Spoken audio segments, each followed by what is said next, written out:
The following episode of True Crime Conversations contains the recounting of traumatic events.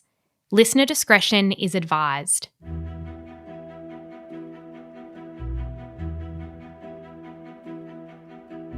It was 1894 when police inspected a 3-story hotel in Chicago, Illinois. They knew that the owner was a man in his early 30s, named Dr. Henry Howard Holmes. While the corner building looked innocuous from the outside, with a shop front on the street level and large windows gazing out onto the road, the police were shocked by what they found inside.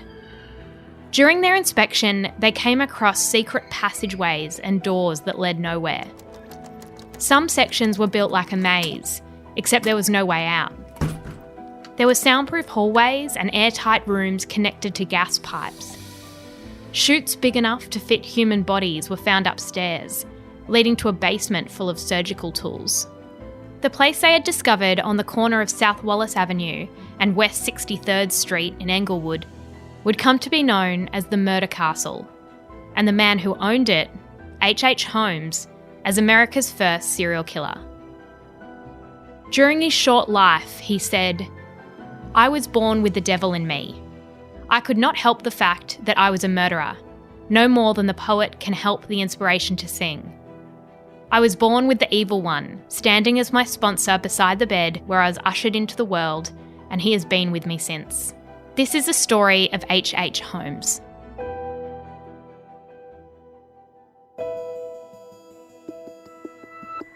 I'm Jessie Stevens, and this is True Crime Conversations, a Mamma Mia podcast exploring the world's most notorious crimes by speaking to the people who know the most about them.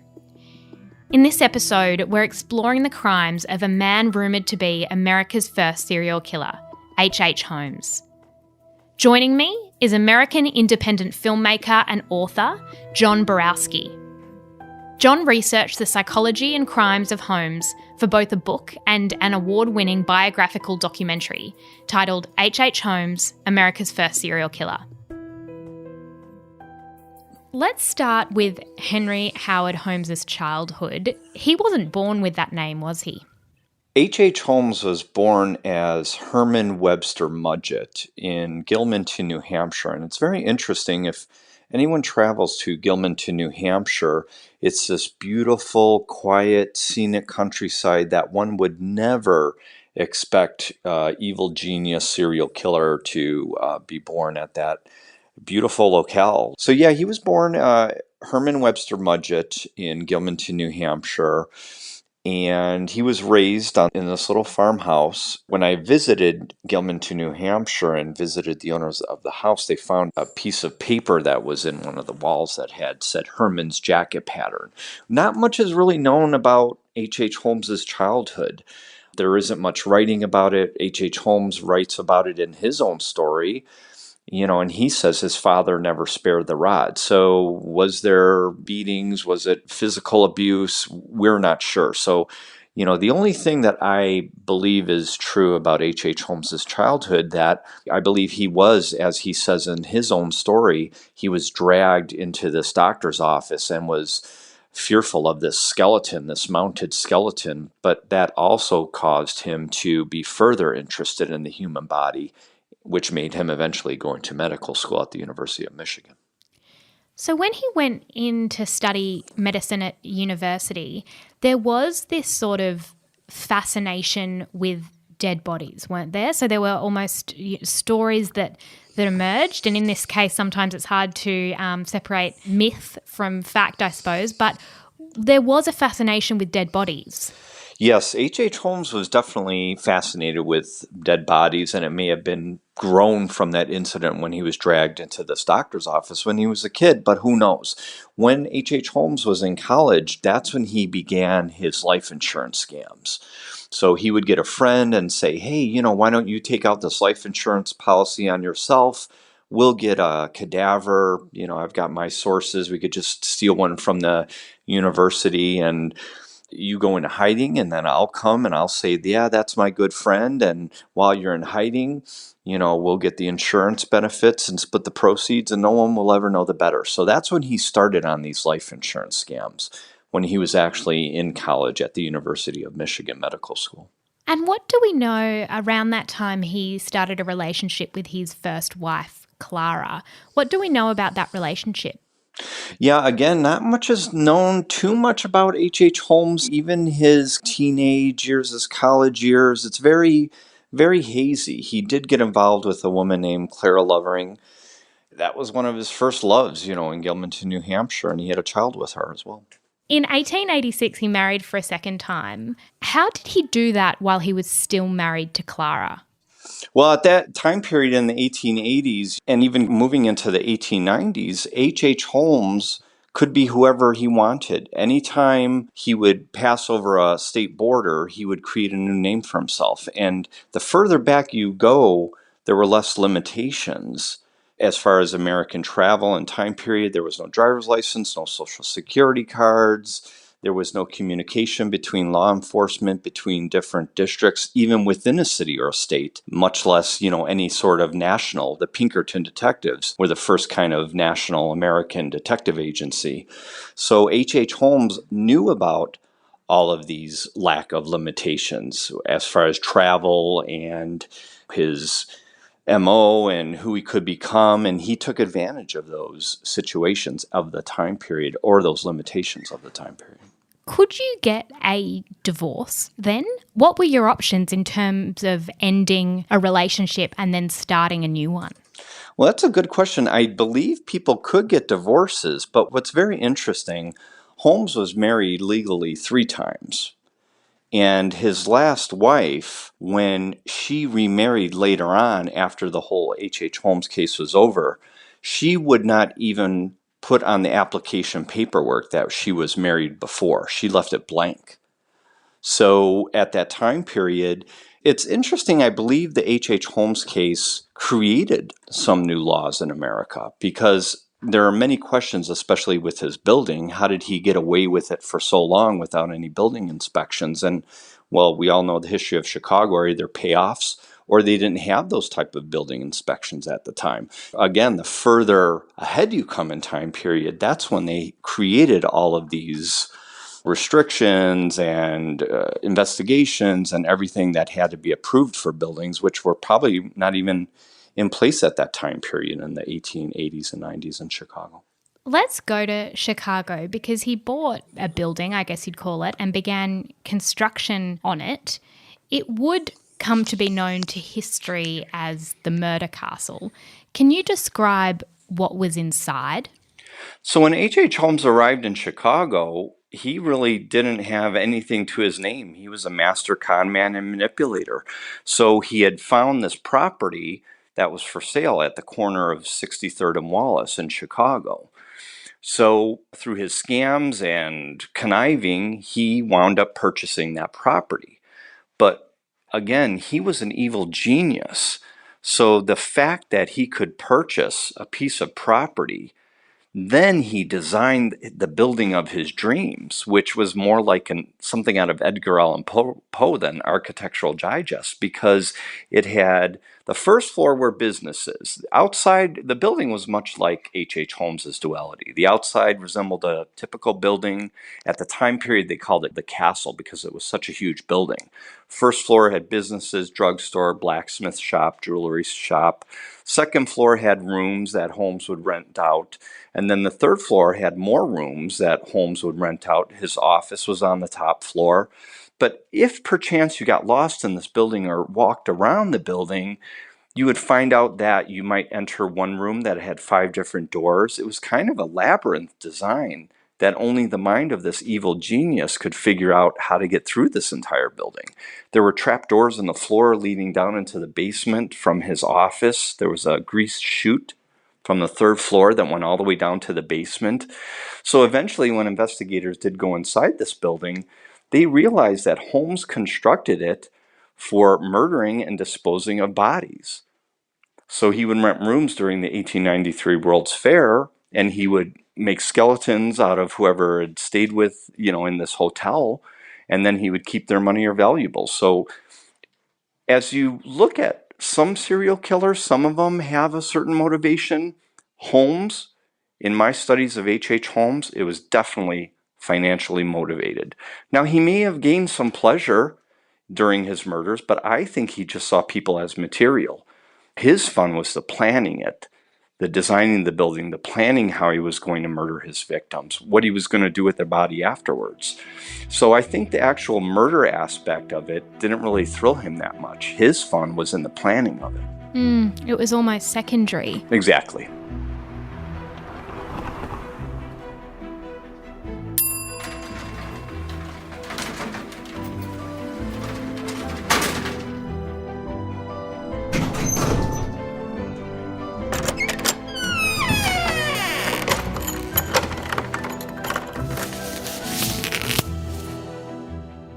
In the early 1890s, I believe it was, Holmes struck up an affair with a woman named Julia Smythe.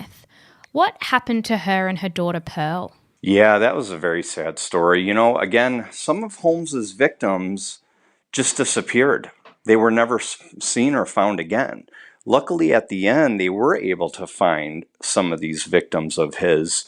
But other than that, Holmes was such an evil genius that when they eventually did go inside the building, they didn't find the remains of anyone. So, and they never were. You know, that's why we can't really put a definitive number on how many victims H.H. Holmes was actually murdered. You know, it could be anywhere from 9 to a dozen maybe. People say hundreds, but at the time of the World's Fair, he was busy running the building. He would go to the fair. He had his cons. He had his wives. He had his mistresses. So, you know, Julia and her daughter just disappeared off the face of the earth. Were there other victims like Julia? Because there's still some mystery around Minnie Williams, for example. Was there any conclusions or investigations that found anything? Well, that's the thing. Once Holmes was apprehended, the district attorney Graham, who had sent Frank Geyer, the detective, on the trail of H.H. Holmes, after he was apprehended, to find these children that he was with. So they eventually found the bodies of Benjamin Peitzel and 3 of the children. The trial was for the murder of Benjamin Peitzel, but they knew they had the children if they needed to bring them. And obviously, Holmes was found guilty for the murder of Benjamin Peitzel. But again, we still don't know how many victims. They knew they had Peitzel and his children, so they didn't bring up any of these other women that had disappeared. They knew about them. But again, you know, the pieces, when Holmes was first apprehended, they just thought he scammed an insurance agency. But then where were these children? So then they went to find the children. Then they found the children dead, and then they realized what he was doing, and then all the pieces added together that at that time period, you're talking 1880s, 1890s, the city of Chicago was scammed. And then when you fast forward into the 1970s, it was done to Chicago again with John Wayne Gacy.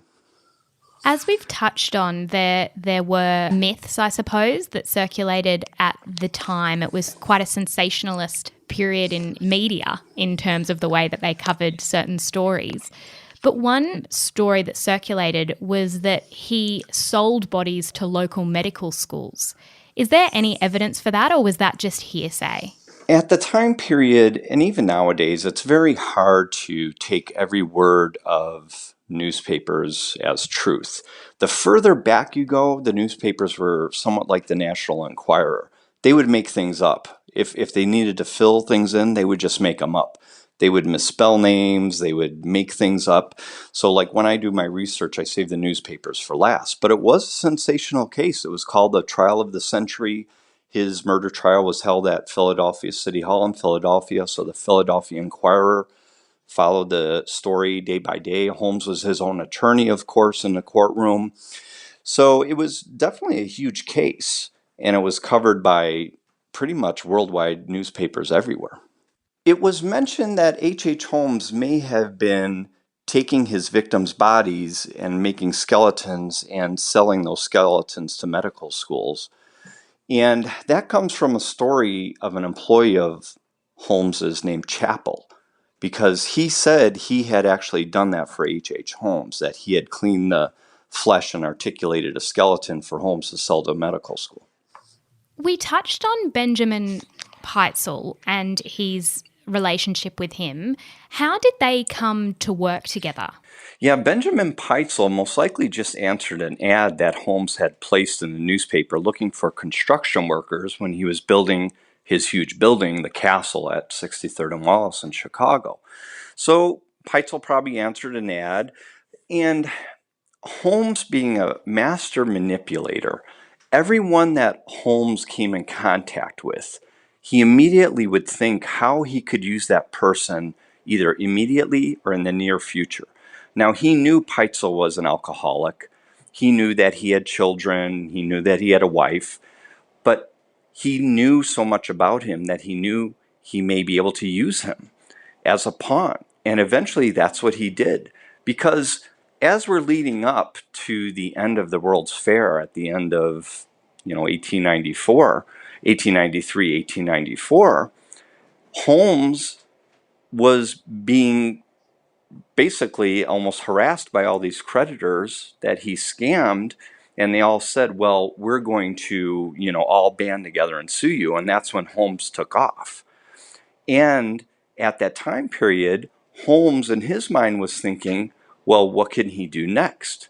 And he knew Peitzel was a pawn. So what his plan was to have Peitzel take out a life insurance policy on himself. Then he would go into hiding. Peitzel's wife would come forward, identify the body, and then Holmes would split the life insurance proceeds with the Peitzel family and himself. But what Holmes actually did was Holmes took Peitzel to Philadelphia, set up a fake shop, and Holmes actually murders Peitzel. And then he you couldn't even call it that time period. He wrote a letter to Peitzel's wife saying, well, it's all okay. I know you're sick with the family. Why don't you send one of your daughters here to identify the body? And of course, at that time period, once a daughter does arrive, she sees that's her father. She can't pick up her phone and text her mom at that time period and say, Dad is dead. So she, just deals with it basically. And, that was the beginning of this whole con that Holmes wanted to murder the entire Peitzel family so he could keep the entire life insurance proceeds to himself. So he murdered Peitzel and 3 of the children, but then he was apprehended before he actually killed all the rest of the family. And he had set up a house where he told Mrs. Peitzel, Carrie Peitzel, and their other children to go into this house, and she would trip over a tripwire and knock over a bottle of nitroglycerin and explode the whole house. So he had this all planned out from the beginning. Wow. And Peitzel's, in terms of his wife, she still believed that he was alive and in London or something, didn't she? Correct. Because once Holmes was apprehended, Holmes was telling all these lies to the district attorney. Well, the children are in London with someone. You have to put a cipher in this newspaper. Well, they may have been taken here. So after a while, the district attorney was tired, basically, of Holmes's lies and said, well, we just need to get a detective. Because what they confiscated when the authorities in Philadelphia, after the Pinkerton detectives arrested H.H. Holmes in Boston, that's when he was brought to Philadelphia because that's where the life insurance company was, the Fidelity Mutual Life Insurance Company. So once he was brought there, well, where are these children? And that's when they sent the detective Frank Geyer out to try and find the children. And just to go back for a moment, in terms of him planning to claim the life insurance, was there an idea that he would use a fake dead body in the place of Benjamin? And was that what was agreed upon? So it was agreed upon that H.H. Holmes and Benjamin Peitzel would procure a corpse to stand in for Benjamin Peitzel. And the whole plan was that Holmes would have just come into this office one day and called the police and said, oh, there was an accident. My friend is here dead on the floor, which is kind of what did happen because Holmes murdered Peitzel, but then he arranged his body to make it look like there was this kind of mock explosion. But this is very interesting for early crime scene investigation too, because they made drawings of the position of Peitzel's body and how he was laid on the floor, but you could tell he was positioned. So any investigators could see that if there was an explosion or if he fell over, he wouldn't just be laying on his back like he's in peaceful slumber. And then when they looked further into the investigation later, they found out all that substance that was in Peitzel's body, and it was just something that was very interesting for early crime scene detection work. As you say, Holmes then manipulated his wife into handing over some of her children, and he travelled around with, I believe it was 3 of them. What happened to those 3 children that were in his care? What did he do to them? So as Holmes is traveling around America and the Midwest, he is trying to find the best location to basically murder and dispose of these 3 children. It was 2 female children, Ellis and Nellie, and then 10-year-old Howard. So as he's traveling, and he even goes all the way up to Canada, but as he's traveling, he goes through Indiana. And what's so interesting is, once H.H. Holmes was apprehended by the Pinkerton detectives, and District Attorney Graham in Philadelphia realized that Holmes had on his possession all the letters that little Alice Peitzel wrote to her mother. So Holmes never sent these letters to her mother. So these letters were kind of like a roadmap of where H.H. Holmes had traveled with the children. And it's very interesting when you're reading Alice's letters, just after they leave Indiana, Alice writes her mother, "Howard is not with us any longer," which is very cryptic because Holmes actually first killed little Howard Peitzel. He rented a house and bought a stove, and they believe he strangled little Howard Peitzel and cut him up and burned him in the stove, because later they found body parts. And then he takes the 2 girls to a little house in Canada, in Toronto, rents a house. He has a big trunk. Well, he plays a game with the girls, and he says, "Let's play hide and seek. If you 2 girls could hide in this trunk, let's see how quickly you could find me when you get out." So he basically locks them in this huge trunk, and he takes a gas line from the wall, which they would use for lighting at that time period, and he puts the gas line into this trunk and asphyxiates these 2 little girls. Because he described when he opened the trunk, their faces were purple. Because eventually he did write this confession when he talked about these murders that he committed. And Holmes was put on trial. What did the court determine in terms of what he was guilty of? So Holmes was put on trial in Philadelphia because that's where he murdered Benjamin Peitzel. And of course, the trial, Holmes wanted to be the ringleader. He was his own attorney, and he cried at times and didn't cry at others. He was basically a master manipulator and a great actor. So eventually, for the murder of Benjamin Peitzel, Holmes was found guilty and to be executed by hanging, which he was. And what did he confess to? Because there are suggestions that he almost confessed to more than what he actually did. Yes, that's the thing too. With a lot of these serial killers, sometimes they will confess, then they'll say, "Well, no, I didn't really mean any of that, and I didn't do anything," like Gacy did. Or there will be some other serial killers like Jeffrey Dahmer who will sit down and say, "Here's exactly what I did, here's how many I did it to, here's who I did it to," and you'll get the exact truth. But with Holmes, there was a lot of back and forth. So initially, he didn't confess at all. But then, when he knew he would have his time in the limelight and have a section in the newspaper, William Randolph Hearst approached him and said, "Well, I'll pay you and give you a big spread for your confession." So eventually he confessed to, several dozen murders. But what's interesting is at least one of these people who he confessed to murdering came forward later and said, "I'm not dead, I'm still alive." Now, there are probably many theories about that. My theory is Holmes may have killed so many that he probably forgot who that person was, and he just took the name of a person he knew and threw it on that dead body. We may never know. And then, supposedly, when Holmes was on the gallows being executed, he said, "Oh, there was only 1 or 2 women that ever died in my care, and it was over a legal abortion," or, he said something on the gallows. But again, it's just to get attention. They'll change up their story 1,000 times if they keep getting interviews and attention. That's what they want, because they're just sitting in these prison cells. And the further back you go in time, how would these killers get off? They would get off by reading about their crimes in the newspapers or writing about them. And of course, as you come further ahead in time, they have these other things such as video recordings and audio recordings. But way back then, all they could do is read and write about themselves.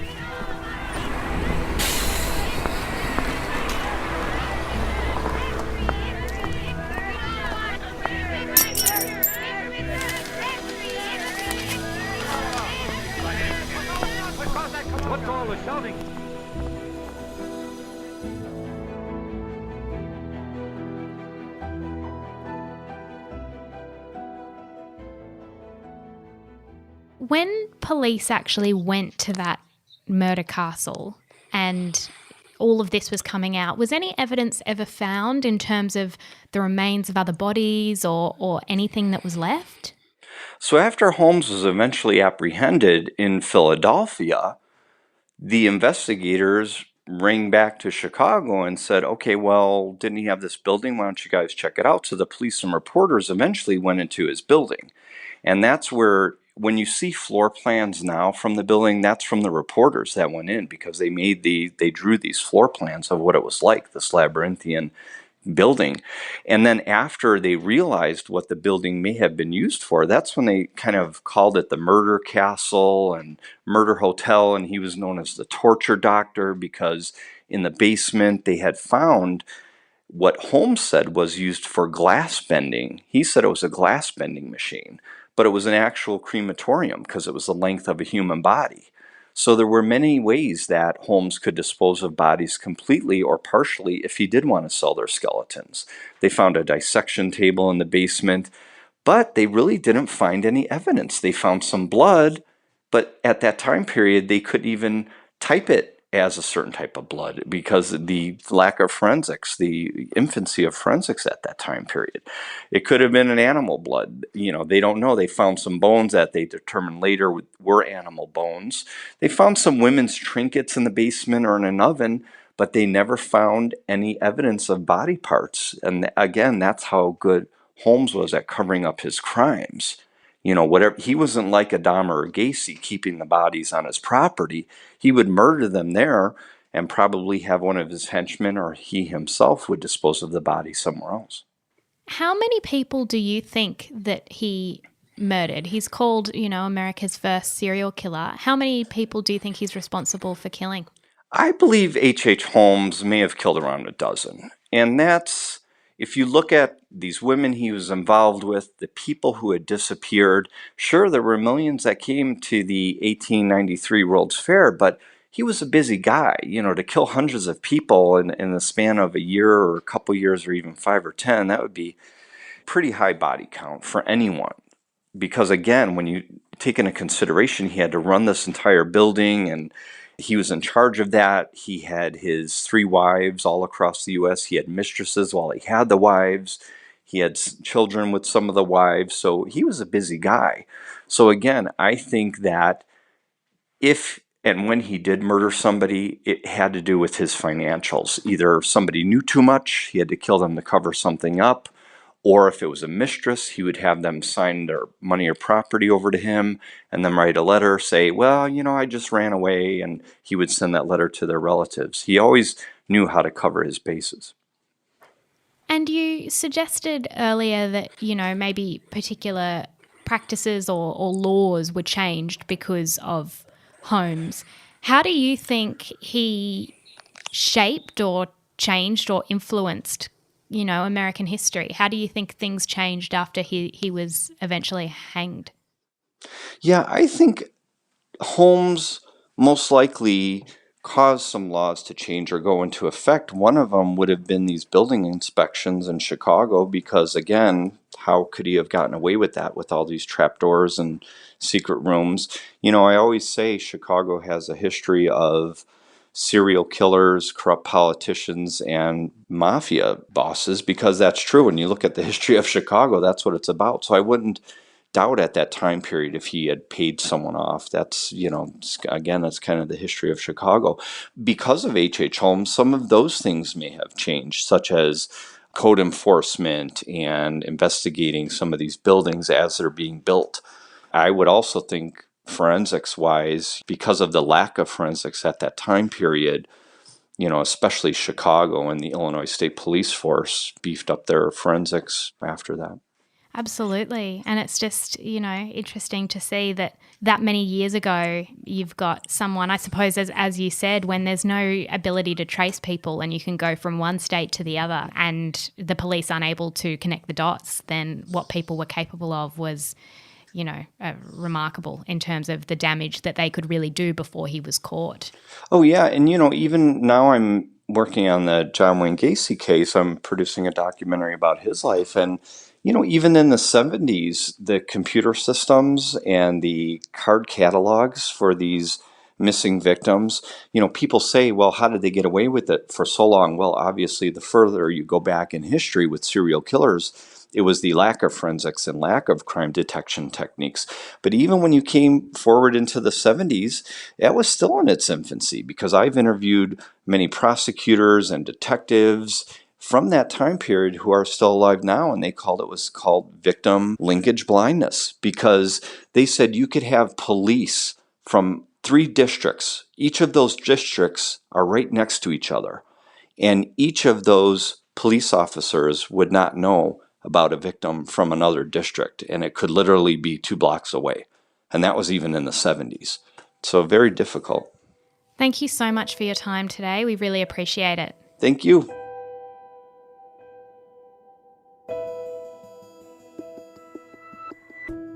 John Borowski's research into H.H. Holmes, including his book and documentary film, is available online and via the link in the description of this episode. For photos of the persons and places of interest in this case, you can join our closed Facebook group. Just search True Crime Conversations on Facebook. True Crime Conversations is a Mamma Mia podcast hosted by me, Jessie Stevens. Technical production is by Luca Levine, and our executive producer and editor is Elise Cooper.